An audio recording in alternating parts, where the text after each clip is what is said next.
இங்க Abraham plan பண்ணி போனது வேற, ஈசாக்க பலி கொடுக்க போகிறாரு. எந்த அடிஷனல் ப்ரிப்பரேஷனும் அவர் பண்ணி கொண்டு போல. அங்க போனோன்னு அவர் பண்ண பிளான்ல ஒரு சின்ன சேஞ்ச் வருது.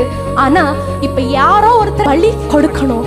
அந்த வசனம் அழகாய் சொல்கிறது, தன் கண்களை ஏறெடுத்து பார்க்கும்போது அங்கே பின்னாலே புதரிலே சிக்க கொண்டிருந்த ஒரு ஆட்டுக்கடாவை கண்டான். அது அங்க வந்தது நார்மலா இருந்திருக்கலாம். ஆனா ஆபிரகாமுக்காக அதன் கொம்புகளை சிக்க வைத்து அதை ஆபிரகாம் கண்கள் ஏறெடுத்து பார்க்கும் பொழுது அவன் கண்களை பட வச்சு ஈசாக்குக்கு பதிலாக பலி கொடுக்க வைத்திருக்கிறார். எவ்வளவு அற்புதமான கடவுள் பாத்தீங்களா?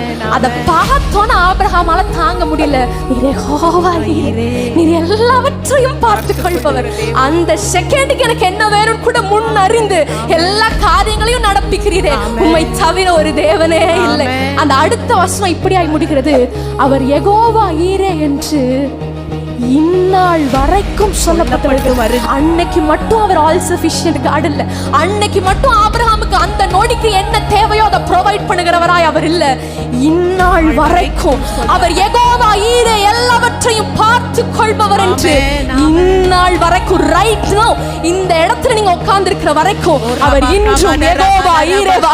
அன்று ஆபிரகாமுக்கு தேவையான காரியங்களை சரியாய் சந்தித்தவர் இன்று அதின் நிமிடங்களுக்கு உங்களுக்கு என்ன தேவன் கூட பரமபிதா அறிந்து வைத்திருக்கிறார். உங்களுக்கு மேலா எல்லாவற்றையும் பிரயாரா பிளான் பண்ணி உங்களை நாளாய் நடத்துகிறதற்கு அவர் யெகோவா ஈரேவா இருக்கிறார்.